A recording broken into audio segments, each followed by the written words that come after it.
এখন যে ঘটনাটি আপনাদের সাথে শেয়ার করব, এই ঘটনাটি আমাদেরকে পাঠিয়েছেন তামিম ভাই। উনি সৌদি প্রবাসী একজন রেমিটেন্স যোদ্ধা। ওনার দেশের বাড়ি মুন্সিগঞ্জ জেলার টঙ্গিবাড়ি উপজেলার বেতকা নামক গ্রামে। আর এটি আমাদের চ্যানেলে পাঠানো ওনার প্রথম ঘটনা। তো চলুন ঘটনা শুরু করি। ঘটনাটি ঘটেছে ওনার নিজ গ্রামেরই, আর সময়টা 2017 সালের শেষ দিকে।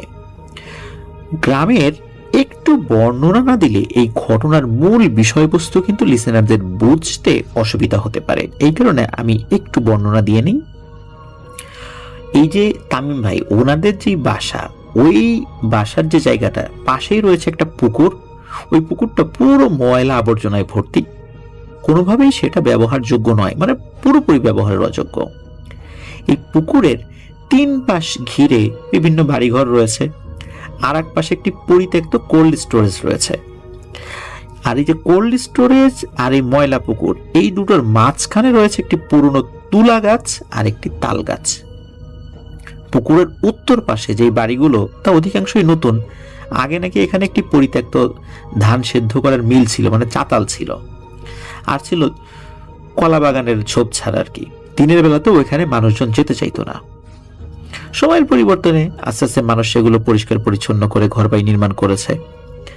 তো এই যে কলা গাছ, তুলা গাছ, এই কথাগুলো যে লিসেনার্স আপনারা একটু মনে রাখবেন। এবার চলুন মূল ঘটনার মধ্যে ঢুকে যাই। 2017 সালের শেষ দিকে এই যে তামিম ভাই, উনি তখন মাত্র জেএসসি পরীক্ষা শেষ করেছেন। হঠাৎ একদিন দুপুরবেলা শুনতে পান পাশের বাসার একজনকে নাকি জিনে আসর করেছে। কথাটি শুনে উনি সাথে সাথে সেখানে দেখতে যান। গিয়ে দেখেন যার উপর জিন ভর করেছে তিনি সম্পর্কে ওনার দাদি হন। তো তার কাছে গিয়ে উনি বুঝতে পারেন যে তার আচরণ স্বাভাবিক নয়। তাকে ওনারা যেমনটা দেখে অভ্যস্ত, আজ উনি তার পুরোটাই বিপরীত। উনি তার থেকে একটু দূরে দাঁড়িয়ে বাকিদের মতো দেখছিলেন। তো এই যে দাদি, উনি বাঁশের তৈরি একটা মোড়াতে বসেছিলেন। তো মোড়াটাকে আবার সোজা করে বসেছিলেন না, উল্টো করে সেটার উপর বসেছিলেন। হঠাৎ করে ওই দাদি বসা থেকে উঠে দাঁড়িয়ে রান্নাঘরের দিকে যান এবং ভাতের একটা পাত্র নিয়ে আসেন, মানে যেটাতে রান্না করা হয়েছে, বা পাতিল যেটাকে বলি আমরা আর কি। তো ওখানে ওই পরিবারের 5 জনের জন্য ভাত রান্না করা ছিল। তো ওই পাতিলটা নিয়ে এসে ওই উঠোনের একটা জায়গায় রেখেছেন, আবার রান্নাঘরে যান, গিয়ে একটা কড়াই নিয়ে আসেন, তার মধ্যে মাছ রান্না করা হয়েছিল।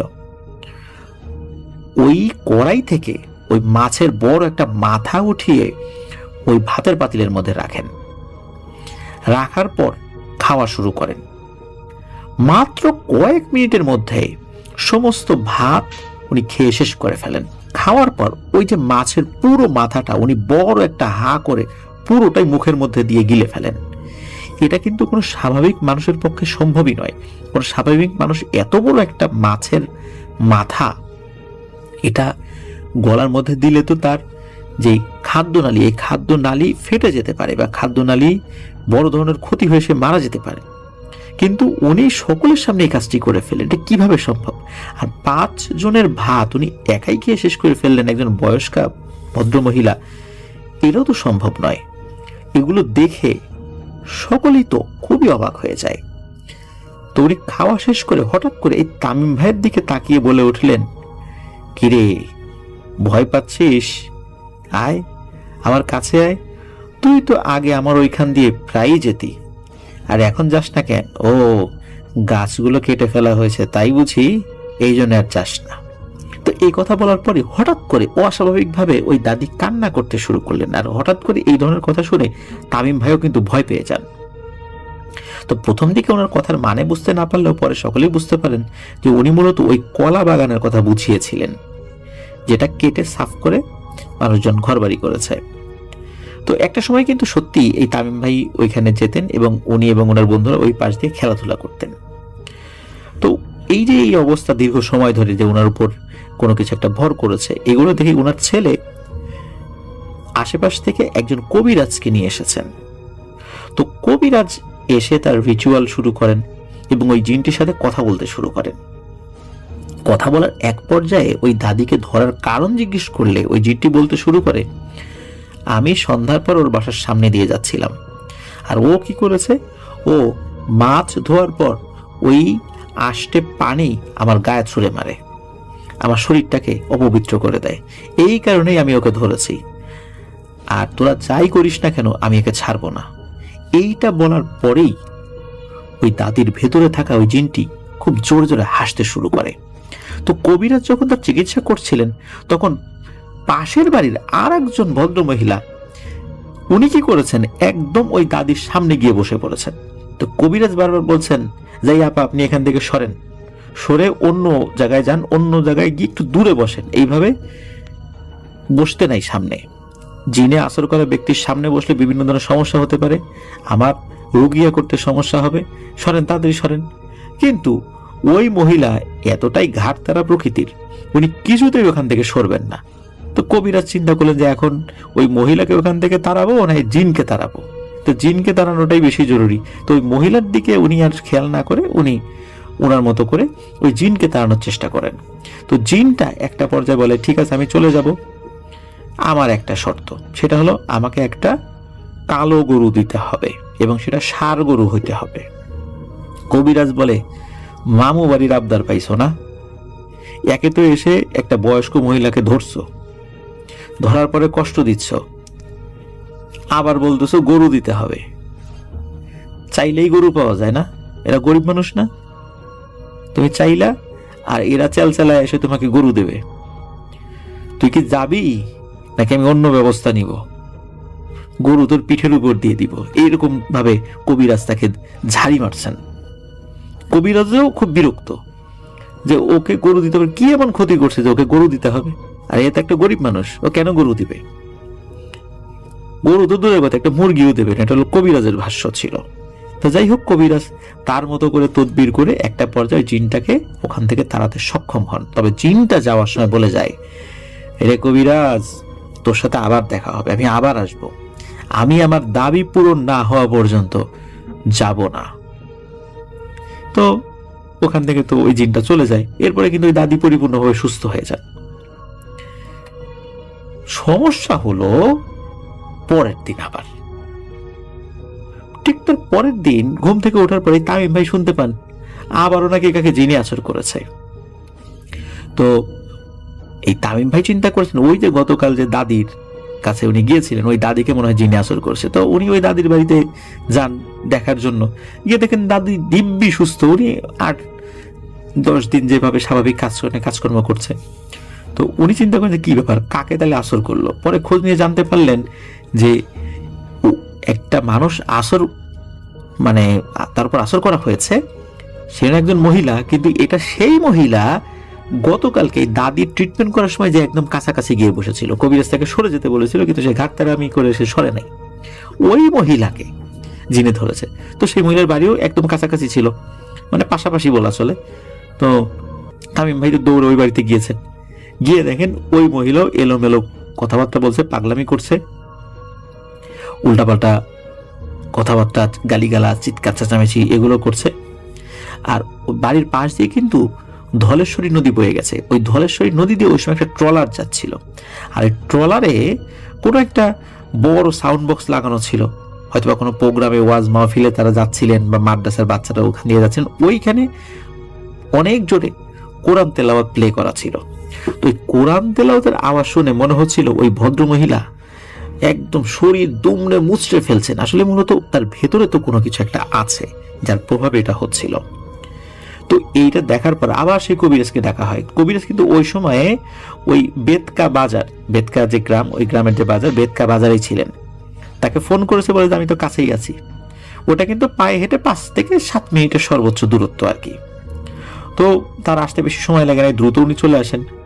উনি ওই সময় যেহেতু বাজারে ছিলেন, তো কবিরাজ বাড়ির উঠোনে প্রবেশ করতেই ওই যে ওই মহিলা কিন্তু ঘরের মধ্যে ছিল, সে তখনও কবিরাজকে দেখে নাই। কবিরাজ কেবল উঠোনের কাছে এসেছে, ওই মহিলা নাকি তার খাট থেকে এক লাফে নেমে খাটের নিচে থাকা একটা বটি ছিল, লোহার বটি, ওইটা নিয়ে দৌড়ে বাইরে এসে কবিরাজের দিকে ছুঁড়ে মেরেছে। অল্পর জন্য কবিরাজ বেঁচে গিয়েছিল, কবিরাজের একদম পাশ কাটিয়ে কবিরাজ মানে ওই বটিটা চলে যায়। কবিরাজ তাদেরকে হঠাৎ করে খুব ভয় পেয়ে যান। আর যে মহিলার উপর আসর করা হয়েছে ওই মহিলা কিন্তু দেখে নাই যে কবিরাজ আসছে।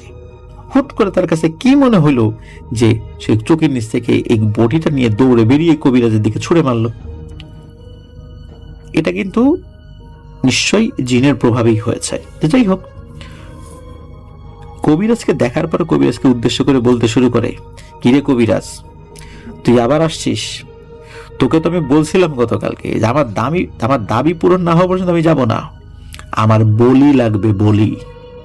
তো এই কথা বলার পর বিকট শব্দে সে হাসতে শুরু করে। তো কবিরাজ আবার তার রুকিয়া শুরু করে। তো সেই জিনটিকে তার পরিচয় জিজ্ঞেস করে। তখন জিনটি বলতে শুরু করে যে আমি আর আমার পরিবার অনেক আগে থেকেই এই এলাকাতে ছিলাম, কোনোদিন আমরা কারো ক্ষতি করিনি। এখানে যখন কলা বাগান ছিল তখন আমরা পুরো পরিবার এই কলা বাগানে ছিলাম। মানুষজন জানতো, আমরা টুকটাক ভয় দেখাতাম কিন্তু কারো ক্ষতি করতাম না। এই কলা বাগান কেটে ফেলেছে, মানুষজন ঘরবাড়ি করেছে, যার ফলে আমার পরিবার এখান থেকে চলে যায়। কিন্তু আমি এবং আমার বোন এইখানে থেকে গেছি। এরপরে এই পাশে থাকা যে তাল গাছ রয়েছে, এই তাল গাছটা দেখি ওই জিনিসটা বলে যে আমরা এখন এখানে থাকি, তোরা এই গাছের নিচেও ঘর বানাইছিস, ঘর বানায় আমাদেরকে বিরক্ত করতেছিস, তাই তোদেরকে এখানে থাকতে দেব না। তো এইগুলা কিন্তু ওই জিনটা বলছে। তো জিনটির সাথে কথা বলার এক পর্যায়ে কবিরাজ বলে যে তুই তো এখান থেকে যা, তো তুই আর এদেরকে বিরক্ত করিস না। তখন ওই জিনটা বলে, আমি তো বলছি যে আমি চলে যাব, আমি তো বলি নাই যে আমি থাকবো, কিন্তু আমার ওই যে শর্ত, আমাকে একটি কালো রঙের প্রাপ্তবয়স্ক ষাঁড় গরু দিতে হবে, তাহলে আমি চলে যাব। তো এই কথা শোনার পর কবিরাজ তাকে বলে যে তুই আজকেও যাকে ধরলি এই মহিলাও খুব গরিব, গরু তো দূরের কথা, একটা ছাগল দেয়া তো দূরের কথা, একটা মুরগি দেওয়ারও সামর্থ্য তার নাই, তোকে কিচ্ছু দিতে পারবো না, তুই এখান থেকে যাবি নাকি তোকে বোতল বন্দি করবো, নেক্সট টাইম কিন্তু তুই আর কারো উপর প্রভাব বিস্তার করার সুযোগ পাবি না। এই কথা বলার সাথে সাথে ওই কবিরাজ তার মতো করে রুকিয়া শুরু করে দেয়। এবারও এই কবিরাজ ওই জিনটাকে তাড়াতে সক্ষম হয়। তবে এবারও কিন্তু জিনটি যাওয়ার আগে বলে যায় যে মনে রাখিস কবিরাজ, আমি আমার দাবি কিন্তু পূরণ করেই এখান থেকে যাব, তোরা কেউ আমাকে আটকাতে পারবি না।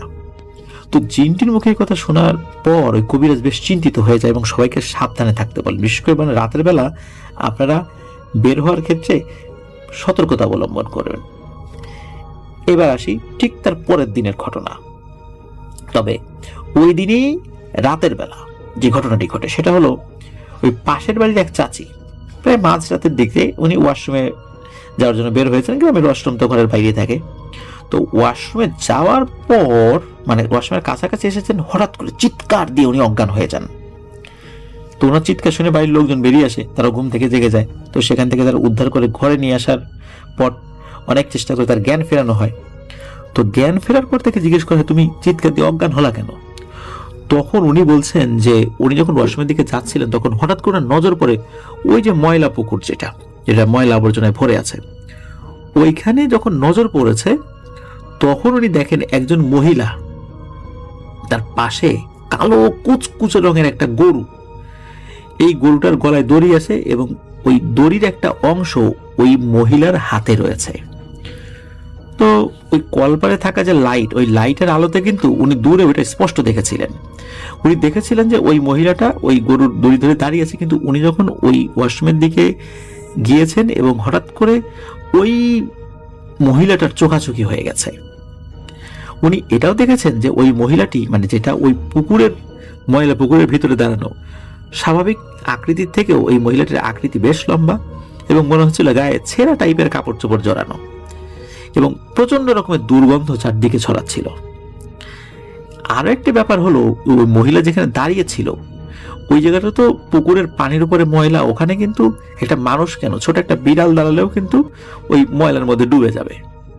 ওখানে একটা গরু আর একটা মহিলা দাঁড়িয়ে আছে, এটা কি স্বাভাবিক কিছু? নিশ্চয়ই স্বাভাবিক কিছু না। মূলত হঠাৎ করে যখন চোখাচোখি হয়ে গেছে আর এই বিষয়টা ওনারা দেখেছেন তখনই উনি চিৎকার দিয়ে অজ্ঞান হয়ে পড়ে গেছেন। তো আপাতত এই ব্যাপারটা শুনলে স্বাভাবিকই মনে হতে পারে, কিন্তু আসল ব্যাপারটা আর একটু পরে বোঝা যাবে। সেটা হলো, পরের দিন সকালবেলা শোনা যায় ওই পুকুর সংলগ্ন একটা বাড়ি এবং ওই বাড়ি যে গোয়াল ঘর ছিল, ওই গোয়াল ঘরে রাখা একটি কালো ষাঁড় গরু কোনো কারণ ছাড়াই মারা গেছে। অথচ মালিকের কথা অনুযায়ী ওই গরুটা সম্পূর্ণ সুস্থ ছিল। আরো একটি অবাক করা বিষয় হলো, ওই গরুটা কিন্তু সম্পূর্ণ অক্ষত ছিল। বিষয়টা এরকম না যে ওই গরুর শরীরে মনে হচ্ছে কোনো রক্তই নেই, একদম ফ্যাকাশে হয়ে গেছে, বিষয়টা এরকম না, একদম অক্ষত। ওই অবস্থাতে কোনো কারণ ছাড়াই ওই গরুটা কেন মারা গেল, এই বিষয়টা বোঝা যাচ্ছিল না তখনও। তো এই ঘটনার পর ওই যে গরু যেই বাড়িতে মারা গিয়েছে, ওনারা ওই কবিরাজকে ডাকেন। তো ডাকার পর ওই কবিরাজ কি করেছেন, ওই দিন অবশ্য আর একটা লোক ওনার সাথে নিয়ে এসেছিলেন। দুইজন মিলে ওই বাড়ি সহ কয়েকটি বাড়ি ওনারা বন্ধ করে দিয়েছিলেন, যেহেতু বারবার এই পুকুরের আশেপাশের কয়েকটা বাড়িতে এই ধরনের সমস্যা হচ্ছিল। তো বাড়ি বন্ধ করে দেওয়ার পর 7 থেকে 8 মাস সবকিছু স্বাভাবিকভাবেই চলছিল। তবে বিপত্তি সৃষ্টি হয় পুকুর পার ঘেঁষা যে তুলা গাছ, ওই তুলা গাছের ডাল একটা কাটা হয়েছিল। এই ডাল কাটার পরে, গাছের ডাল কাটার পরের দিন ওই গাছের থেকে 20 মিটারের মধ্যে থাকা একটি বাড়ির একটা মেয়েকে জিন আসর করে। হঠাৎ সুস্থ স্বাভাবিক একটা মেয়ে পাগলামি শুরু করলে স্বাভাবিকভাবে মানুষের চিন্তা তো জিনে আসর করেছে এই দিকেই যায়, তাই না? আর এইটার সাথে তার নাক মুখ দিয়ে রক্ত বের হতে শুরু করে। বিশেষ করে এই রক্ত বের হওয়া দেখে দ্রুত তাকে হসপিটালে নেওয়া হয়। সেখানে কয়েকদিন থাকার পর রক্ত বের হওয়া বন্ধ হলেও তার এই পাগলামির যে ব্যাপারটা, এটা কিন্তু কোনো উন্নতি হয়নি। ডাক্তাররা তাকে হসপিটাল থেকে আপাতত রিলিজ দিয়ে দেন এবং বাড়িতে নিয়ে যেতে বলেন। তো বাড়িতে নিয়ে আসা হয়। অবস্থা বেগতিক দেখে ওই মেয়েটার মা আবার ওই কবিরাজকে ডাকেন, যিনি বেশ কয়েকটা বাড়িতে চিকিৎসা করেছিলেন। তো ওই কবিরাজ আসার পর ওই কবিরাজের সাথে ওই মেয়েটা কথা বলতে শুরু করে। ওই কবিরাজকে ওই মেয়েটার ভেতরে থাকা ওই জিনটা বলে, কিরে কবিরাজ, দেখ তুই কিন্তু আমাদেরকে থামাতে পারছিস না। কবিরাজ আবার বলে ওঠে, তুই আবার আসছিস? তুই আবার আসলি কেন? তুই তো একটা ষাঁড় গরু মেরেই ফেলছিস। তুই তো তোর পাওনা নিয়ে গেছিস, ওরা যদি দেয় নাই, তুই তো তোর পাওনা বুঝে নিয়ে গেছিস। তাহলে এই নির্দোষ মেয়েটাকে তুই কেন কষ্ট দিচ্ছিস? তোকে 2 বার ছেড়ে দিয়েছি, এইবার আর তোকে ছাড়বো না। তুই কিছু চাইলেও আর দেবো না, না চাইলেও তোকে এখন বোতলে বন্দি করব। কবিরাজের কথা শুনে ওই মেয়েটির ভেতরে থাকা ওই জিনটা বলতে শুরু করে, ওরে কবিরাজ, তুই ভুল করছিস। তুই যাকে ভাবছিস আমি সে না, আমরা তো 2 বোন। আর তুই যাকে ভাবছিস ও আমার একটা বোন, যাকে তুই 2 বার কষ্ট দিয়েছিস, যার ফলে সেখান থেকে চলে গেছে। আর ওই রাত্রে ওই মহিলা যাকে দেখেছিল সেটা আমারই বোন। আর আমার বোন চলে গেছে, ভেবেছিলাম আমিও চলে যাব, আমার পরিবারের সবাই চলে গেছে। কিন্তু তুই বিশাল বড় একটা ভুল করেছিস। তুই এই বাড়িটি বন্ধ করেছিস, আর এই বাড়ি বন্ধ করার কারণে আমি এই বাড়ির ভিতরে বন্দী হয়ে গেছি। আমি কোথাও বেরোতে পারতেছি না। এখন আমাকে তো যাইতে হবে, এই কারণেই আমি এই মেয়েটাকে ধরছি। তুই এই বাড়ির চারদিকে যেই বন্ধ দিয়েছিস এই ফাড়াটা কেটে দে, আমি চলে যাই।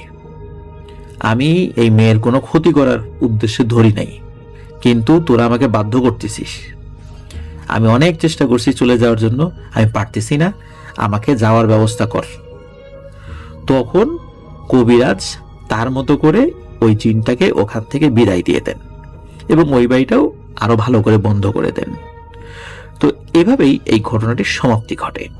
প্রিয় লিসেনার্স, এই ঘটনাটির মধ্যে কিন্তু বেশ কয়েকটি ব্যাপার রয়েছে। বিশেষ করে এটা কিন্তু হাদিসেও রয়েছে, রাতের বেলা কোনোভাবেই কোনো এঁটো পানি কেন, এমনি পানিও যেন আমরা ঘরের বাইরে ছুঁড়ে না ফেলি। যদি একান্তই ছুঁড়ে ফেলতেই হবে তাহলে আমরা বিসমিল্লাহ বলে ছুঁড়ে ফেলবো, অথবা গলা খাকারি দিয়ে ছুঁড়ে ফেলবো। বিসমিল্লাহ বলে ছুঁড়ে ফেলাটাই উত্তম। যারা ভিন্ন ধর্মাবলম্বী রয়েছেন ওনারা গলা খাকারি দিয়ে একটু কাশি দিয়ে এটা ফেলবেন, তাহলে হবে কি, সামনে যদি কোনো কিছু অদৃশ্য কিছু থেকেও থাকে সেটা সরে যাবে। তারপরে বেসিনে যদি আমরা গরম পানি ঢালি, অবশ্যই বিসমিল্লাহ বলে ঢালবো। এই ব্যাপারগুলো আমরা খেয়াল রাখবো। মূলত এই কারণে প্রথম একজনের উপর কিন্তু আসর করেছে। এই দ্বিতীয় ব্যাপারটা আমি কিন্তু এর আগেও বিভিন্ন ঘটনাতে বলেছি, রুকিয়া করার সময় বা জিনে আসর করা কোনো রোগীর ট্রিটমেন্ট করার সময় অবশ্যই আমরা একদম সামনাসামনি বা একদম খুব কাছাকাছি গিয়ে থাকবো না। তাহলে এমনও হতে পারে ওই জিনিসটা সরাসরি আরেকজনের উপর আসর করতে পারে। এই ধরনের ঘটনাও কিন্তু ঘটেছে, এরকম ঘটনাও শেয়ার করেছি। আজকে কিন্তু এই ঘটনার মধ্যে এই ব্যাপারটা আরো একবার ছিল। তো বারবার যখন ওই জিনটি কোনো একটা জিনিস চাচ্ছিল, আমরা বিভিন্ন সময় দেখেছি যে কোনো একটা জিন যদি কোনো জায়গা থেকে চলে যেতে চায়, সে কোনো কিছু চায়।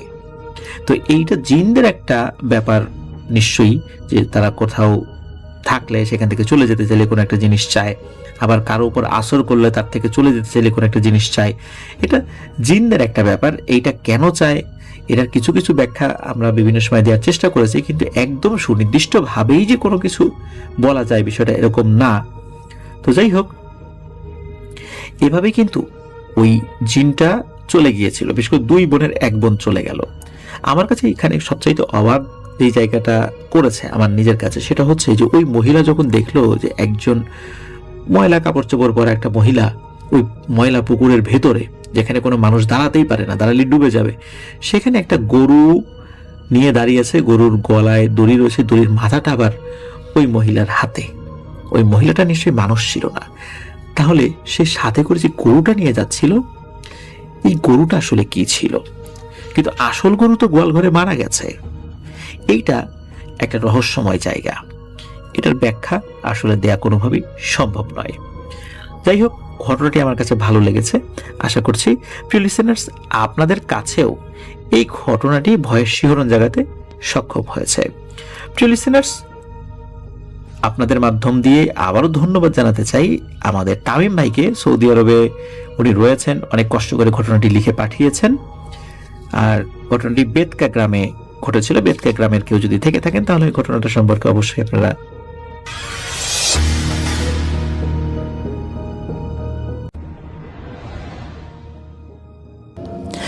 আজকের এই এপিসোডের শেষ যে ঘটনাটি এখন শেয়ার করতে যাচ্ছে, এই ঘটনাটি আমাদেরকে যিনি পাঠিয়েছেন ওনার নাম ইব্রাহিম খলিল। ওনার দেশের বাড়ি চাঁদপুরে, আর উনি একজন রেমিটেন্স যোদ্ধা ভাই, বর্তমানে রয়েছেন সৌদি আরবের পবিত্র মক্কা নগরীতে। ওনার কাজের ধরনটাই এমন যে দিনের অধিকাংশ সময়ই ওনাকে কাবা ঘরের আশেপাশেই থাকতে হয়। এটা ওনার জন্য বিশাল একটা সৌভাগ্যের ব্যাপার, যেটি উনি আমাদেরকে জানিয়েছেন। কেননা সারা বিশ্বের অর্থাৎ সারা পৃথিবীর বিভিন্ন প্রান্ত থেকে অসংখ্য মানুষ কিন্তু প্রতিনিয়ত এই কাবা ঘরের উদ্দেশ্যে হজ করার জন্য আসছেন। এরপরও কিন্তু বড় একটা অংশ তারা কিন্তু হজ করতে আসতে পারেন না। আর্থিক অসঙ্গতি, শারীরিক অক্ষমতা, বিভিন্ন ধরনের ব্যাপার রয়েছে। সর্বোপরি আল্লাহ সুবহানাহু ওয়া তাআলা যদি না চান তাহলে কেউ সেখানে যেতে পারবেন না। অনেক সুস্থ স্বাভাবিক লোক যাদের আর্থিক অবস্থা অনেক ভালো, ওরা বিভিন্ন জায়গায় ঘুরতে যাচ্ছেন। ছুটি পেলেই তারা বিভিন্ন দেশে সফর করতে যাচ্ছেন। পার্শ্ববর্তী বিভিন্ন দেশগুলো আছে, সেখানে তারা হলিডে কাটাতে যান। তারপর বিয়ের পর হানিমুন করতে যান। কিন্তু দীর্ঘ এই জীবনে কখনো মনে হয়নি আমরা একটু পবিত্র কাবা ঘর জিয়ারত করে আসি। তো অনেক টাকা কিন্তু অনেকে অনেকভাবে নষ্ট করে ফেলে। আল্লাহ যদি চান তবেই ওই জায়গাগুলোতে আমরা যেতে পারবো। এই জন্য প্রিয় লিসেনার্স, আমি একটা বিনীত অনুরোধ করব যে আমরা বিভিন্ন জায়গায় বেড়াতে যাই, বেড়াতে আমরা যেতে পারি, এটা একটা আনন্দময় ইবাদত। কারণ আল্লাহ তাআলা বলছেন, তোমরা জমিনে ভ্রমণ করো আর দেখো আমি আমার অবিশ্বাসীদের সাথে কি ব্যবহার করেছি। তো ঈমান বাড়ানোর জন্য, তারপরে মূল্যবোধের যে পরিবর্তন, অন্য দেশে সফর করলে তাদের আচার আচরণ, এই জিনিসগুলো দেখে কিন্তু আমাদের মূল্যবোধের অনেক পরিবর্তন ঘটে, ব্যক্তিত্বের পরিবর্তন ঘটে। এই কারণে ভ্রমণ করা যাবে নিঃসন্দেহে, কিন্তু আমরা চাইব যে আমাদের ভ্রমণটা এমন হোক যে সমস্ত জায়গায় ভ্রমণ করার মাধ্যমে আমাদের ঈমানটা যেন বাড়ে। তাহলে আমরা ভ্রমণের সাথে সাথে পরকালের জন্য নিজেদেরকে প্রস্তুতিও নিতে সাহায্য করতে পারি। আল্লাহ আমাদেরকে কবুল করুন। ইব্রাহিম খলিল ভাই উনি ওনার কাজের কারণেই মূলত ইন্দোনেশিয়ান এবং মালয়েশিয়ান এই দুই দেশের হাজিদের সাথে বেশি মিশতে পারেন। তাদের সাথে এভাবে মেশার কারণে তাদের যেই ভাষা, এই ভাষার কিছু কিছু বিষয় উনি বুঝতে পেরেছেন। উনি ভাঙা ভাঙা ভাষায় কথা বলতে পারেন, ইন্দোনেশিয়ান যে ভাষা, তারপর মালয় ভাষা, এগুলোতে ভাঙা ভাঙাভাবে কথা বলতে পারেন। পুরোপুরি এখনও আয়ত্ত আনতে পারেননি, সময় লাগবে। আমরা দোয়া করি সেটাও যেন উনি দ্রুতই ওভারকাম করতে পারেন। তো এর আগে উনি কিন্তু এই দেশের হাজিগুলোর কাছ থেকে বেশ কিছু ঘটনা আমাদেরকে পাঠিয়েছিলেন। তো চলুন আজকের ঘটনা শুরু করি। তো এই যে ঘটনাটি, এটিও ঘটেছিল ইন্দোনেশিয়ান একজন ব্যক্তির সাথে। তখন তার বয়স 7 কি 8 বছর। খুব অল্প বয়সেই মা বাবা হারিয়েছেন উনি। মা বাবা হারিয়েছেন এক অর্থে যে মা মৃত্যুবরণ করেছেন, কিন্তু বাবা জীবিত থেকেও মৃত। ওনারা এক ভাই এক বোন। জীবিত অবস্থাতেই, অর্থাৎ ওনার মা জীবিত অবস্থাতেই ওনার বাবা দ্বিতীয় বিবাহ করেন। সেখানে শুরু হয় বিভিন্ন ধরনের অশান্তি। ওনার বাবা মদের ব্যবসা করতেন। পাহাড়ি এলাকার একটা জায়গায় ওনাদের বাড়িঘর ছিল আর কি। মদ বলতে যে দেশি মদ আমাদের বাংলাদেশে যেভাবে তৈরি করে আর কি, তো ওই এলাকাগুলোতে ওনারাও নির্দিষ্ট একটা পদ্ধতিতে, ওনাদের লোকাল যে পদ্ধতি আর কি, সেই পদ্ধতিতে দেশি মদ বানিয়ে বিক্রি করতেন। তো ওই সময়ে এই ভাইয়ের বয়স ছিল 7 কি 8 বছর, আর ওনার বোনের বয়স ছিল 4 কি 5 বছর এরকম আর কি। তো যখন ওনার বাবা দ্বিতীয় বিয়ে করেছেন, তখন তো পরিবারে অশান্তি শুরু হয়ে গেছে। মানসিক বিভিন্ন চাপ নিতে না পেরে ওনার মা স্ট্রোক করে মারা যান।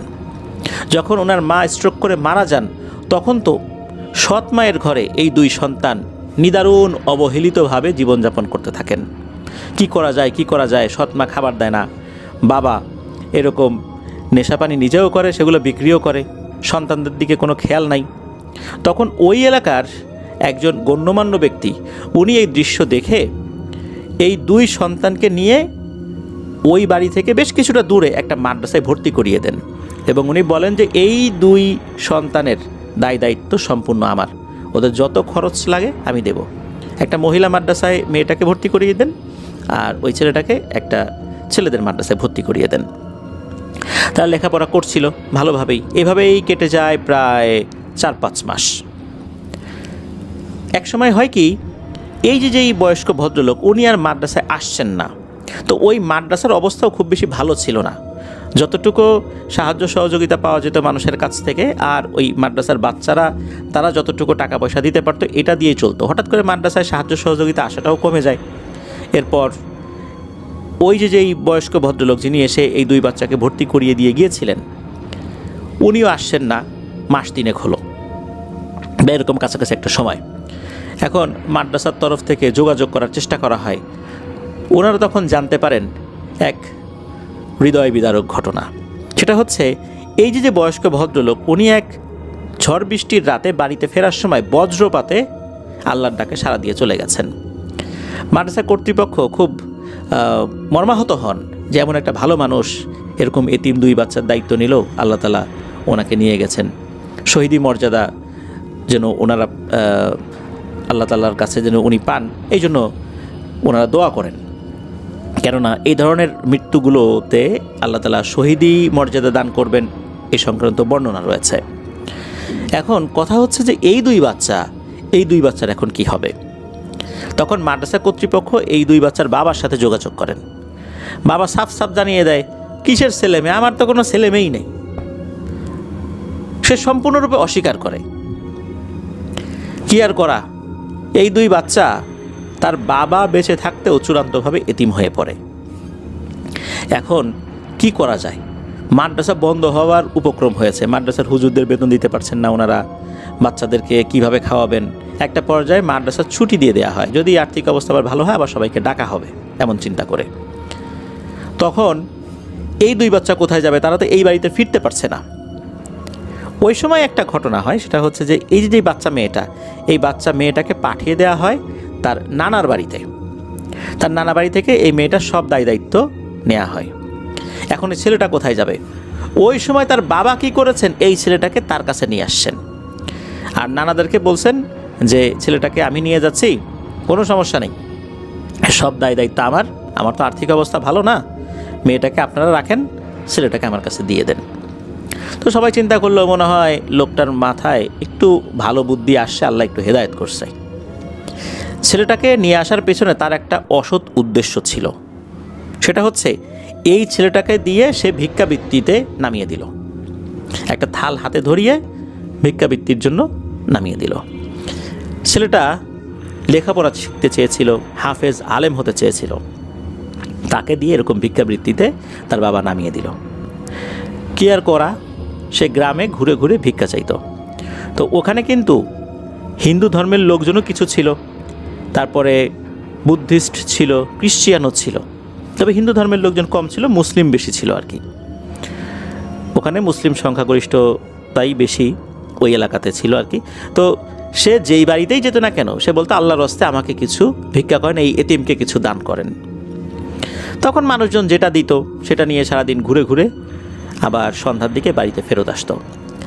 বাড়িতে ফেরত আসার সাথে সাথে নাকি এই ছেলেটার গলায় দড়ি পরিয়ে দেওয়া হতো, যেমন ছাগল গরুর মানে গলায় যেরকম দড়ি পরিয়ে দেওয়া হয় না, তো ওই রকম দড়ি পরিয়ে দিত তারা, আর ঘরের একটা জায়গায় তাকে বেঁধে রাখতো যাতে করে সে চলে যেতে না পারে। সে দড়ি ছুটেও চলে যেতে পারে, এটা একটা প্রতীকী নির্যাতন ছিল যে আসলে তুই স্বাধীন না, তুই এখানে পরাধীন।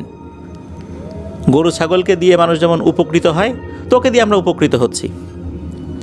গরুর দুধ দুইয়ে যেভাবে দুধ বিক্রি করে মানুষ অর্থ উপার্জন করতে পারে, তো তোকে দিয়ে তো ভিক্ষাবৃত্তি করাচ্ছি, এই সমস্ত জিনিসগুলো যা পাস তা দিয়ে আমাদের ভালোই হয়ে যায়। তো ওই এলাকাগুলোতে কিন্তু মানুষ অর্থকরী কম দিত, ফসল দিত বেশি। আমাদের পার্বত্য এলাকাগুলোতে যেরকম জুম চাষ হয় পাহাড়ে, তো ওখানকার জুম চাষের নাকি পার্থক্য রয়েছে, আমাদের দেশের মতো না, তাদের চাষাবাদের ক্ষেত্রে বেশ কিছুটা পার্থক্য রয়েছে। তো ওরা ফসল দিত, চাল দিত, বিভিন্ন জিনিস দিত আর কি, তো সেগুলো নিয়ে আসতো। তো একদিন হয় কি, ওই ছেলেটা একটা বাড়িতে গিয়েছে, তো ওই বাড়ির লোকটা উনি খুব দয়া মায়া করে অনেকগুলো জিনিস তাকে দিয়ে দিয়েছে, অনেকগুলো চাল দিয়ে দিয়েছে। দেখা গেলো যে সারাদিন সে ভিক্ষা করে যা উপার্জন করে বা যা পায় মানুষের কাছ থেকে, ওই এক বাড়ি থেকেই সে সেটা পেয়ে গেছে। তখন আল্লাহর কাছে শুকরিয়া আদায় করে সে বাড়িতে ফেরত আসে। এত তাড়াতাড়ি বাড়িতে ফেরত আসা দেখে তার সৎ মায়ের তো মেজাজ গরম হয়ে যায়। এদিকে তার বাবাও সময় ঘরে ছিল, দেশি মদ বানানোর কাজ সে করছে। তখন এই সৎ মা বলে ওঠে, এই তুই এত তাড়াতাড়ি আসলি কেন? বলে যে এই যে আমার তো অনেক কিছু হয়ে গেছে, এই জন্য চলে আসছি। তখন ওই জিনিসগুলো রেখে ওকে আবার মারধর দিয়ে ভিক্ষা করতে পাঠিয়ে দেওয়া হয়, যা সারাদিন পরে আসে, আরও কিছু নিয়ে আয়। তো যেই জিনিসগুলো ওই সময় সকাল সকাল নিয়ে আসছিল, ওর বাবা ওইটা আবার বাজারে নিয়ে বিক্রি করে ওই টাকাটা আবার তার ওই মদের ব্যবসাতে লাগিয়ে দেয়, ইনভেস্ট করে। ওই ছেলেটা তখন আল্লাহ তাআলার কাছে খুব কান্নাকাটি করে যে আল্লাহ, আমি এতিম, আমার বাবা থেকেও নাই, আমার মাকে তুমি নিয়ে গেছো। তোমার পেয়ারা হাবিব হযরত মুহাম্মদ সাল্লাল্লাহু আলাইহি ওয়াসাল্লাম কিন্তু ছোটোবেলায় উনি ওনার বাবাকে হারিয়েছিলেন, তারপর আরেকটু বড় হলে শিশু বয়সে উনি ওনার মাকে হারান। তো তুমি এতিমদেরকে ভালোবাসো, এতিমদেরকে খেদমত করলে তুমি খুশি হও, তাই ইয়া আল্লাহ আমার ক্ষুধার যন্ত্রণা তুমি লাঘব করে দাও, আমি আর কষ্ট সহ্য করতে পারছি না, এত নির্যাতন আমি আর সইতে পারছি না। তুমি হয় আমাকে মৃত্যু দান করো, যদিও বা মৃত্যু কামনা করা ঠিক নয়, না হলে আমাকে সুস্থভাবে স্বাভাবিকভাবে বেঁচে থাকার তৌফিক দান করো, আমি আর সইতে পারছি না। আমি এভাবে ভিক্ষাবৃত্তি পছন্দ করছি না, কারণ তোমার নবী সাল্লাল্লাহু আলাইহি ওয়াসাল্লাম ভিক্ষাবৃত্তি পছন্দ করতেন না, অথচ আমাকে এই কাজেই নামিয়ে দেওয়া হয়েছে, আমি নিরুপায়, আমার কোনো উপায় নেই, তুমি আমার সহায় হয়ে যাও। এভাবে সে আল্লাহ তাআলার কাছে কান্নাকাটি করে বিভিন্নভাবে ফরিয়াদ জানাচ্ছিল। ওই দিন আবার কি হয়, সে অন্যান্য বাড়িঘরগুলোতে ঘোরাঘুরি করে খুব একটা বেশি ভিক্ষা পায়নি। এটা হয়তো আল্লাহরই ইচ্ছা ছিল যে আল্লাহ তার সাথে কি আচরণ করবেন, তার ভাগ্য কোন দিকে নিয়ে যাবেন। সে যখন অতি সামান্য কিছু নিয়ে বাড়িতে ফেরত আসে, তখন তার সৎ মায়ের মেজাজটা প্রচণ্ড রকমের গরম হয়ে যায়। বলে যে দেখছো ছেলেটা কি পরিমাণ ফাজিল, সে ইচ্ছাকৃতভাবে বিভিন্ন বাড়িতে যায় নাই, তা না হলে এত কম জিনিস নিয়ে আসে। ওকে দ্বিতীয়বার পাঠাইছি তো এই জন্য সে ইচ্ছা করে যায় নাই। এই সমস্ত কথা বলে তার মা বাবা দুজন মিলে বেধড়ক পিটুনি শুরু করে ওই ছেলেটাকে, মারতে মারতে ওর অবস্থা খারাপ করে ফেলে, একদম নাক দিয়ে মুখ দিয়ে রক্ত বের হয়ে যায়। এতটুকু একটা ছেলে 7-8 বছর বয়স, একে যদি এভাবে পেটানো হয়, ও ওর আর শরীরে কি থাকে। এর মধ্যে কি হয়, হঠাৎ করে ঝড় বৃষ্টি শুরু হয়ে যায়, সন্ধ্যা লেগে গেছে। তখন এর মা বাবা ওকে বাইরে রেখেই ঘরের মধ্যে ঢুকে ঘরের দরজা লাগিয়ে দেয়। বাইরে ঝড় বৃষ্টি হচ্ছে, ও একটা গাছের নিচে দাঁড়িয়ে আছে। একটা পর্যায়ে গাছের নিচেই বসে পড়ে। ঝড় বৃষ্টিতে সে ওভাবেই ওখানে বসে আছে, ভিজে একদম কাচুমাচু হয়ে গেছে। এভাবে অনেক রাত হয়ে গেছে। একটা সময় ঝড় বৃষ্টিও থেমে গেছে। তার শরীর যে ভেজা অবস্থাতে ছিল এটা একটা সময় শুকিয়ে যায়। সে গাছের গুঁড়িতে মাথা কাত করে ঘুমিয়ে পড়ে। হঠাৎ করে বাচ্চাদের কোলাহলের শব্দে তার ঘুম ভেঙে যায়। দেখে 4-5 জন বাচ্চা, তার বয়সী, ছেলে মেয়ে উভয়ই আছে একসাথে। এরা কোথাও যাচ্ছে, সুন্দর সুন্দর ড্রেস পরা। এদেরকে দেখে ওই বাচ্চাটা বলে যে তোমরা কোথায় যাচ্ছ? তখন ওই আগন্তুক বাচ্চারা বলে সামনে একটা মেলা হচ্ছে, আমরা মেলায় যাচ্ছি।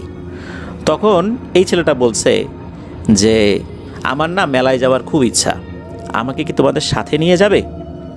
আমি কথা দিচ্ছি তোমাদের যে কাজগুলো আছে আমি সেগুলো করে দিব, বিনিময়ে আমাকে একটু খাবার দেবে।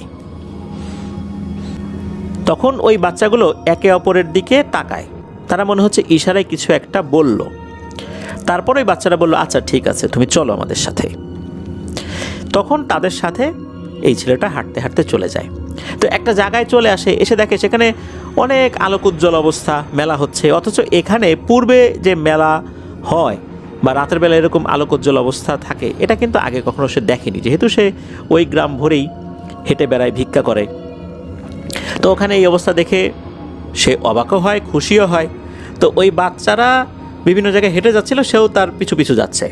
ওখানে বিভিন্ন ধরনের খাবারের দোকান ছিল, রসমালাই থেকে শুরু করে নিয়ে বিভিন্ন ধরনের মিষ্টি মন্ডা। সেখানে মিষ্টি আইটেমটাই বেশি, ভাজা পোড়া নাই, আগুনের ব্যবহার সেখানে নাই, ম্যাক্সিমাম সব সুন্দর সুন্দর মিষ্টান্ন দ্রব্য।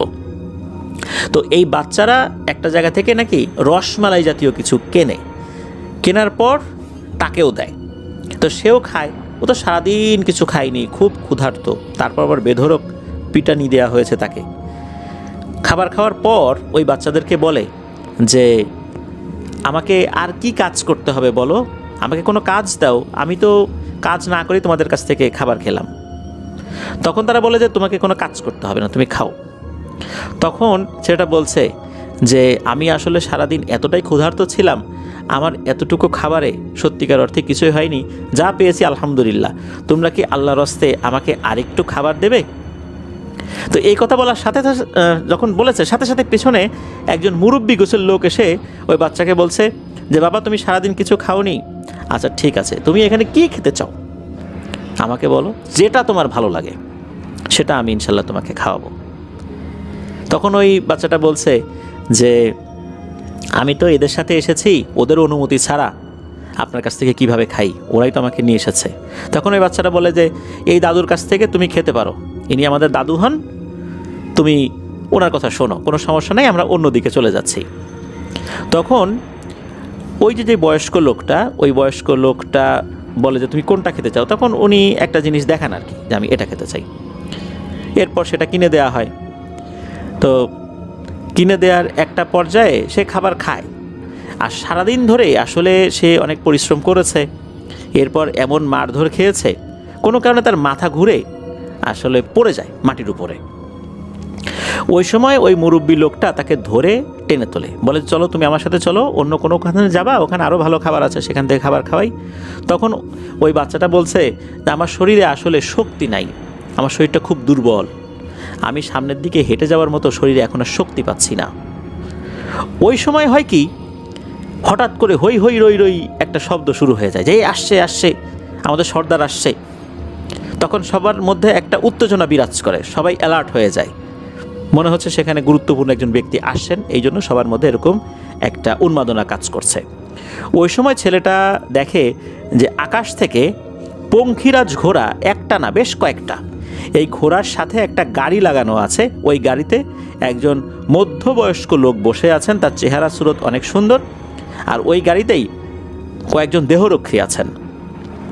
তো ওই জিনিসটা আস্তে আস্তে মাটিতে নামছে, আর আশেপাশে থাকা লোকজন বলছে যে এই আপনারা সরেন সরেন, আমাদের সর্দার এখানে নামবে। তো সবাই সরে যাচ্ছে সম্মানের সাথেই। এদিকে এই ছেলেটা ওই মুরব্বির সাথে দাঁড়ানো। তো ওই মুরব্বি বলছে, বাবা আসো, আমরা সরে যাই। তখন ছেলেটা বলছে যে আমার শরীরে কেন জানি আমি শক্তি পাচ্ছি না।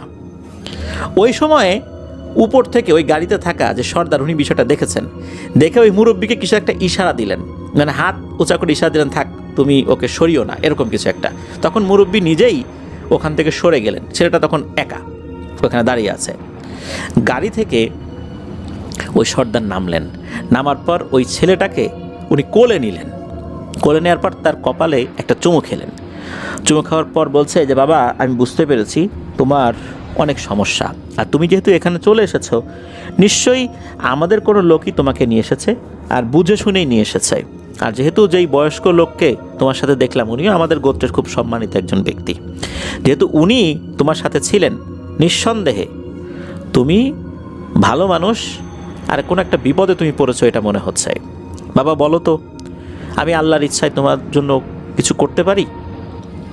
তখন ছেলেটা বলে, আসলে আমি খুব ক্ষুধার্ত, আমি বিভিন্ন অসুবিধার মধ্যে থাকি, লেখাপড়াও আর করতে পারিনি বিভিন্ন সমস্যার কারণে। খুব ইচ্ছা ছিল হাফেজ হব, আলেম হব, কিন্তু সেটা আর হয়নি। তো এই কথা শোনার পর ওই সর্দার উনি ওনার হাত থেকে একটা আংটি খুলে, স্বর্ণের একটা আংটি, চকচক করছিল, আংটিটা কিন্তু বড় ছিল, কিন্তু যখনই ওই বাচ্চা ছেলের একটা আঙ্গুলে উনি পরিয়ে দেন, মনে হলো আংটিটা ছোট হয়ে ওই আঙ্গুলের সাথে খুব শক্তভাবে আটকে গেল। আর তখন ওই সর্দার বললেন যে বাবা, তুমি যখন ক্ষুধার্ত থাকবা, তখন তুমি আল্লাহর কাছে বলবা, হে আল্লাহ, আপনি আমাকে নেয়ামত দান করুন, আপনি আমাকে আমার অভাব পূরণ করে দিন, আর আমাকে খাবার দিন। এই বলে এই আংটির উপর তুমি 3টা চুম্বন করবা, অর্থাৎ চুমু দিবা, ইনশাল্লাহ দেখবা খাবার চলে এসেছে। আর এই আংটি আমি তোমাকে আমার হাত থেকে খুলে তোমার আঙ্গুলে পরিয়ে দিয়েছি, এই আংটি কেউ সহজে খুলতে পারবে না, পারবে ভিন্ন পদ্ধতিতে, কিন্তু এই আংটি তোমার কাছ থেকে একা একা খুলে হারিয়েও যাবে না, কেউ সহজে নিতেও পারবে না। তো এতটুকু বলেন। এতটুকু বলে তাকে আরও কিছু খাবার খাওয়ানোর নির্দেশ দেন ওই মুরব্বিকে, যে তুমি আরও কিছু খাবার খাইয়ে দাও একে, এরপর একে তার বাড়িতে পৌঁছে দেওয়ার ব্যবস্থা করো। তো তাই হয়, আরও কিছু খাবার খায়। এরপর ওই ছেলেটাকে তার বাড়ি পর্যন্ত পৌঁছে দেওয়া হয়। যখন পঙ্খিরাজ ঘোড়া নিচে নেমে আসে, তখন ওই ছেলেটা বুঝতে পেরেছিল যে সে আসলে কোনো মানুষের সাথে নাই, সে জিনেদের সাথে আছে। কিন্তু সে মোটেও ভয় পায়নি। আসলে তার মধ্যে এত কষ্ট লুকায়িত ছিল, ভয়ের যে কষ্ট সে সেটা অনুভবই করছিল না। আর তাছাড়া আশেপাশের যারা ছিলেন তাদের সবার আচার আচরণ ব্যবহার দেখে তার মোটেও ভয় লাগছিল না। বাড়িতে সে চলে আসে। আসার পর ওই যে গাছের নিচে তাকে রেখে যাওয়া হয়। সকাল হলেই দেখা গেল যে সে একটু ঘুমন্ত অবস্থায় আছে। তার যেই বাবা আর সৎমা বাইরে বের হয়ে দেখে তার আঙ্গুলে চকচক করছে একটা আংটি। এটা দেখার সাথে সাথে লোভে তাদের চোখ চিকচিক করে ওঠে। তাকে তার সৎ বাবা তো না, আপন বাবাই সৎ বাবার থেকেও আসলে খারাপ হয়ে গেছে আর কি। তো সৎ বাবা বলে ওঠে, এই তুই কি করলি? তুই চুরি করলি? তুই এই জিনিসটা কিভাবে চুরি করলি বল, কোত্থেকে পাইলি? সে তো বলতেছে যে না, আসলে আমি এটা চুরি করি নাই। তাহলে কোত্থেকে পেলি? বলে না, বলা নিষেধ, সে বলে না। এদিকে তার যে সৎমা সে বলছে যে ও চুরি চামারি তো ভালোই শিখে গেছিস, আরও কিছু আছে নাকি বের কর। বলে না, আর কিছু নাই। তখন তাকে চেক করা হয়, আর কিছু পাওয়া যায় না। এরপর তাকে আবার বেধড়ক পিটুনি, যে কোন বাড়িতে তুই গেছিলি চুরি করছিস, ওই বাড়ি থেকে আরও কিছু চুরি করে নিয়ে আয়। সে তো কিছুতেই যাবে না, বলে না আমি চুরি করি নাই, এটা আমি পাইছি। কোত্থেকে পাইলি? ওখানে আবার গিয়ে খোঁজ, আরও কিছু পাইতে পারিস, নিশ্চয়ই কিছু লুকায় রাখছিস। তো এই সমস্ত অজুহাতে তাকে বেদম পিটুনি শুরু হয়েছে আবারও। এদিকে তার যে বাবা যখন দেখলো যে পিটুনিতে কাজ হচ্ছে না, সে ওই আংটিটা খোলার চেষ্টা করলো। এদিকে আংটিও সে খুলতে পারছে না।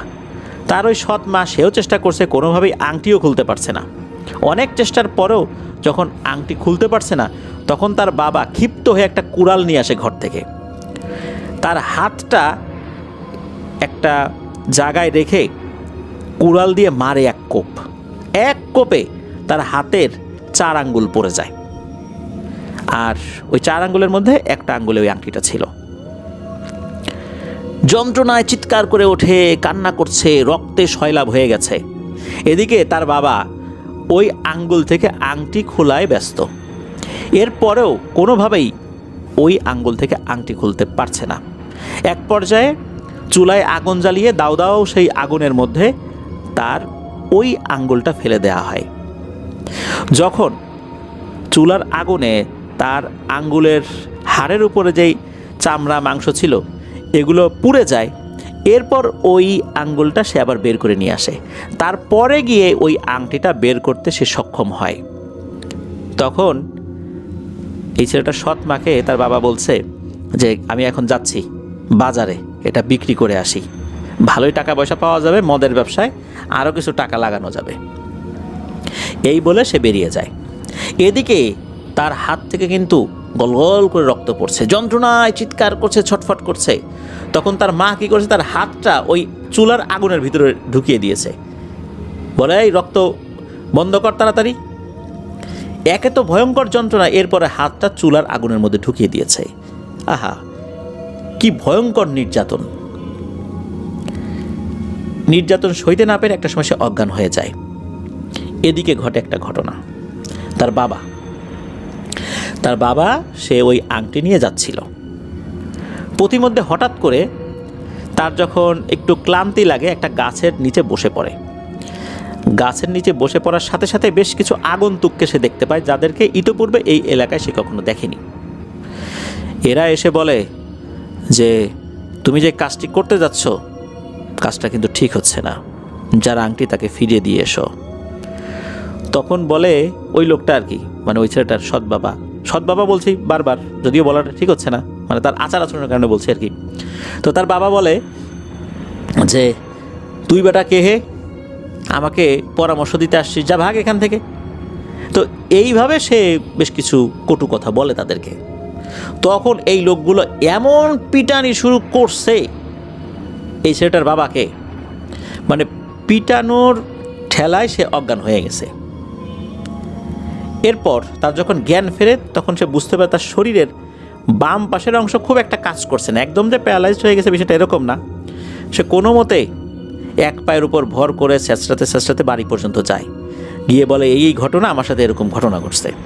তখন এই সৎ মা সে তো প্রচণ্ড ক্ষিপ্ত হয়, বলে যে তুমি দিন দুপুরে নেশা পানি করো তা তো জানি, তাই বলে এইভাবে চলার পথে নেশা পানি করে ঘুমায় পড়ে দুঃস্বপ্ন দেখবা এটা তো জানি না, তুমি তো একদম জাতে মাতাল, কিন্তু তাহলে তো ঠিক থাকো, তাহলে তোমার সাথে এরকম হওয়ার কথা না, যত সব ভণ্ডামি মার্কা কথাবার্তা, পারবা না সেটা বললেই তো হয়, দাও আমার কাছে দাও, আমার পরিচিত স্বর্ণকার আছে তাদের কাছে আমি এটা বিক্রি করব। এই বলে সে আংটিটা হাতে নিয়েছে। ওইদিকে কিন্তু ওই ছেলেটা কিন্তু অজ্ঞান হয়েই পড়ে আছে। এদিকে এই ছেলেটার বাবা ঘরের ভিতর ঢুকেছে, যেহেতু ব্যাপক একটা মারধর খেয়েছে, ঘরের ভিতর ঢুকে বিছানার উপর কেবল শুয়েছে। হঠাৎ করে বাইরে থেকে ওরে বাবারে মারে মেরে ফেললো রে এরকম চিৎকার। ওই সময় ওই মহিলা এমন চিৎকার চেঁচামেচি শুরু করছে যে আসলে এই যে এই লোকের যে অবস্থা, সে তো বুঝতে পারছে ঘটনা কী হয়েছে, ওই আংটির কারণে এটা হয়েছে, এই আংটিটা মোটেও স্বাভাবিক কিছু না।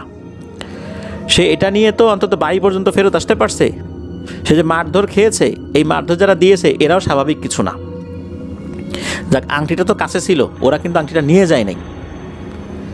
এখন তার বউর হাতে গেছে, এ তো এখন মারধর খাচ্ছে। সে জানে যে এখন যদি সে খালি বাইরে বের হয় তার আর নিস্তার নাই। একটা সময় চিৎকার চেঁচামেচি থেমে যায়। তখন এই লোকটা বাইরে বের হয়ে দেখে এক ভয়ঙ্কর দৃশ্য। এই মহিলার ঘাড় 180 ডিগ্রি উল্টো দিকে ঘোরানো, আর হাত পা এমনভাবে ভেঙে চুরে একাকার করে দিয়েছে মনে হচ্ছে 100 তলা বিল্ডিংয়ের উপর থেকে পড়েছে, এমন একটা অবস্থা। যখন এই দৃশ্য দেখেছে তখন তো সে মারাত্মক ভয় পায়। ছেলেকে ওই অবস্থায় রেখে দ্রুত চলে যায় সে কাছাকাছি থাকা একটা মসজিদের ইমাম সাহেবের কাছে, গিয়ে সব কথা খুলে বলে। ইমাম সাহেব বলে, আহা তুমি এ কী কাজ করছো, তুমি তো জঘন্য একটা কাজ করছো, কাজটা তো ভালো হয়নি। তখন বলে যে এই অপরাধের আমি প্রায়শ্চিত্ত করব কিভাবে। তখন বলে যে দ্রুত বাড়িতে ফেরত যাও, তোমার স্ত্রীর দাফন কাফনের ব্যবস্থা করো, আর ছেলেটার কাছে ক্ষমা চাও, ছেলেটার সুচিকিৎসার ব্যবস্থা করো। বাড়িতে গিয়ে তার স্ত্রীর লাশকে সে ঠিকই দেখতে পেলেও ছেলেটাকে আর দেখতে পায় না। সেটা কোথায় যেন হারিয়ে গেছে। অনেক খুঁজেছে, পায়নি। এই ছেলের যখন জ্ঞান ফেরে সে তখন দেখে অদ্ভুত এক শহর এসে এসেছে, অনেক বড় বড় অট্টালিকা রয়েছে, সে একটা জায়গায় শুয়ে আছে। এরপর একজন লোককে সে দেখতে পায়, লোকটাকে দেখে সে চিনতে পারে এটা সেই লোক যিনি তাকে এই আংটিটা দিয়েছিল। তখন ওই লোকটা বলে, তোমার সাথে যা হয়েছে খুবই অন্যায় হয়েছে, আমি সব জানি, তোমার এখন চিকিৎসা দরকার, চিকিৎসা হবে ইনশাল্লাহ, এরপর তুমি এখানেই থাকবে, তোমার লেখাপড়া সব এখানেই চলবে, আর এরপর তুমি যেটা করতে চাও সেটা করতে পারবা। এভাবেই জিনেদের শহরে সে বড় হতে থাকে। জিনেদের যে শিক্ষক আছেন তাদের কাছে সে লেখাপড়া শিখতে থাকে, কোরআন হাদিস সম্পর্কে সে এলেম অর্জন করতে থাকে। এইভাবে কেটে যায় অনেকগুলো বছর। এর মধ্যে অনেক ঘটনা, সে যেহেতু পরিস্থানে ছিল, অনেক এত বছরের মধ্যে তো অনেক ঘটনাই ঘটছে, এইগুলো আর জানা যায়নি। আর তার হাতের 4টা আঙ্গুল ছিল না, যেহেতু কেটে ফেলা হয়েছিল। এরপর হয় কি, সে যখন বয়স প্রায় 30-এর কাছাকাছি হয়ে গেছে, তখন সে ওই জিনেদের সর্দারের কাছে বলে যে আপনাদের কাছে আমি কৃতজ্ঞ, কিন্তু এখন সময় এসেছে মানুষদেরকে কিছু শিক্ষা দেয়ার। আমি যে এলেম অর্জন করেছি এটা মানুষদেরকে তো শিক্ষা দিতে হবে, কারণ হাদিসে এসেছে যে তোমাদের মধ্যে সর্বোত্তম ওই ব্যক্তি যে কোরআন মজিদ শিক্ষা করে এবং অপরকে শিক্ষা দেয়। সুতরাং আমি অন্যদেরকে এই দিনে এলেম শিক্ষা দিতে চাই, আমি আমার জগতে ফেরত যেতে চাই। তখন তাকে অনুমতি দেওয়া হয়। এদিকে হয় কি, এই যে ছেলেটার বাবা, এই বাবা কিন্তু ভালো হয়ে গিয়েছিল এই ঘটনার পরে। সে ওই মদের ব্যবসাও আর করতো না, সে তার কৃতকর্মের জন্য প্রায়শ্চিত্ত করার জন্য সে দিনদার হয়ে গিয়েছিল। এরপর হঠাৎ করে তার কাছে কেউ একজন খবর পাঠায়, কোনো একটা মাদ্রাসার হুজুর তাকে ডেকেছেন। উনি তখন সেখানে যান। যাওয়ার পর ওই মাদ্রাসার হুজুর বলেন যে আপনার ছেলেকে পাওয়া গেছে, আপনি এই কয়েকদিন পরে আসবেন, আসার পর আপনার ছেলেকে দেখতে পাবেন, সে এখানে চাকরি নেবে, আমরা খবর পেয়েছি। আর আপনার ছেলে মূলত জিনেদের জগতে ছিল, তাই তাকে নিয়ে গিয়েছিল, তাই তাকে লেখাপড়া শিখিয়েছে, এবং আমাদের কাছে ফরমান এসেছে যে তাকে এখানে চাকরি দিতে হবে। সুতরাং আমরা তার জন্য সব কিছু প্রস্তুত করে রেখেছি। আর আপনার যে মেয়ে তার নানু বাড়িতে আছে, তার একটা বিয়ের সম্বন্ধ আসবে, আপনার চোখ বন্ধ করে ওই ছেলের কাছে আপনার মেয়েকে সমর্পণ করবেন, সেটা দিনদার, সে ভালো। তো এই কথা তাকে বলে দেওয়া হয়। এরপর এই ব্যক্তি তার শ্বশুরবাড়িতে যান, তার মেয়ের বিয়ের বিষয়ে এরকম জেনেছেন এটা জানান, এবং ওই বাড়ি থেকে বলা হয় হ্যাঁ একটা ছেলের সাথে বিয়ের কথা হচ্ছে, এখনও পাকাপাকি হয়নি। তখন মেয়ের বাবা বলেন যে আপনারা পাকাপাকি করে ফেলেন, ইনশাল্লাহ এটা ভালোই হবে। এর কয়েকদিন পর উনি আবার ওই মাদ্রাসায় গিয়েছেন। এরপর নিজের ছেলেকে দেখে আসলে ওভাবে চিনতে পারছেন না এই অর্থে, এখন তো তার দাড়ি হয়ে গেছে, সুদর্শন হয়ে গেছে, উঁচু লম্বা হয়ে গেছে, তারপরও চেহারার মিল তো থাকেই। ছেলে তাকে দেখার পর সেই পুরনো স্মৃতিগুলো মনে পড়ে যায়, কি নিদারুণ কষ্ট। এরপর তার বাবা তার কাছে ক্ষমা চায়, ছেলেটা খুবই উদারমনা, বাবাকে ক্ষমা করে দেয়। ছেলেটা পরবর্তীতে বিয়ে শাদী করেছে, এরপর ওমরাতে এসেছিল, আর ছেলেটা কিন্তু এখনও ভালো আছে। তার যতটুকু বলেছেন ইব্রাহিম খলিল ভাই, 1 বা 2 বেবি আছে। আর ওনাদের পরিবার মধ্যবিত্ত পরিবার আর কি, খুব ধনীও না, একদম গরিব বিষয়টা এরকমও না। তো এই ছেলের যে বোন, তারপরে এই ছেলে, এরা ভালো আছে, তার বাবাও এখনও আছে, জীবিত আছে। তো এটাই ছিল ঘটনা। প্রিয় লিসেনার্স, আসলে পৃথিবীতে সবচেয়ে মূল্যবান জিনিসটা কি, এটা যদি আমরা বলি সেটা হচ্ছে দোয়া। কেউ যদি কাউকে উপহার দিতে চায় তখন আমাদের উচিত তার কাছ থেকে দোয়া নেওয়া, যদি উনি আল্লাহওয়ালা ব্যক্তি হন, যে আপনি আমার জন্য দোয়া করবেন। এরপরে যদি কোনো কিছু উপহার দিতে চায় তাহলে সেটা সানন্দে গ্রহণ করতে হবে। কারণ পৃথিবীতে সবচাইতে পাওয়ারফুল যে জিনিস, সবচাইতে ভারী যে জিনিস, সবচেয়ে মূল্যবান যে জিনিস, সেটা হচ্ছে দোয়া। তকদির কিন্তু আল্লাহ লিখে রেখেছেন, দোয়ার কারণে তকদির পরিবর্তিত হয়ে যায়। আল্লাহ তাআলা পরিবর্তন করে দেন, হায়াত বাড়িয়ে দেন, আবার হায়াত কমিয়েও দেন। এভাবে তকদির পরিবর্তন হয়ে যায় দোয়ার মাধ্যমে। দোয়া কিভাবে কাজ করে? দোয়ার কি কোনো শক্তি রয়েছে? হ্যাঁ, শক্তি আছে, যেটা আমরা বুঝতে পারি না। মানুষের সোল বডি, আত্মার যে বডি, এটার উপর দোয়া কাজ করে। দোয়ার দ্বারা অনেক দরজা খুলে যেতে পারে, আবার বদদোয়ার কারণে অনেক দরজা বন্ধও হয়ে যেতে পারে। অনেক ক্ষেত্রে দেখা গেছে যে কেউ বদদোয়া করেছে, সাথে সাথে কবুল হয়ে গেছে, অর্থাৎ তার ভাগ্য আল্লাহ তাআলা পরিবর্তন করে দিয়েছেন মুহূর্তের মধ্যে। তার হায়াত ছিল আরও বেশি, এই বদদোয়ার কারণে তার হায়াতকে আল্লাহ কমিয়ে দিয়ে তাকে শেষ করে দিয়েছেন। এই জন্য আমরা একে অপরের জন্য দোয়া করব। আমি আমার ঘটনা বা এপিসোডগুলোর শেষে বলি যে আমার জন্য দোয়া করবেন, আমার পরিবারের জন্য দোয়া করবেন। আবার আমরাও বলি আপনাদের জন্য দোয়া রইল, আপনাদের পরিবারের প্রত্যেকের জন্য দোয়া রইল। মহান আল্লাহ সুবহানাহু ওয়া তাআলা আমাদেরকে যেন ভালো রাখেন, সুস্থ রাখেন, নিরাপদে রাখেন, সেই সাথে আপনাদের ওয়ার্ল্ডের সাথে রাখেন। এগুলো বলি, আপনাদের কাছে দোয়া চাই।